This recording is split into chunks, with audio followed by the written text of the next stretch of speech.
The judge says she was recently the victim of an online stalker, and it's giving her a renewed sense of what victims go through. And she's telling her story to serve as a warning to others. 7 investigator Jonathan Carlson live at the Frank Murphy Hall of Justice. And Jonathan, what is the judge telling you?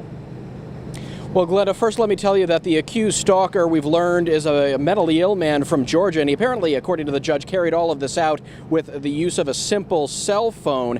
And the judge tells us that until she learned that she was no longer in physical danger, she lived in fear.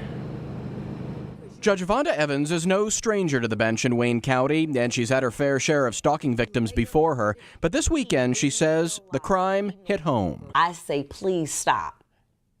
At which time, he sends another picture, and he begins to send genitalia. A man took to social media, a place she's very active, to send her dozens of nude photos and threatening messages. I went on his Facebook.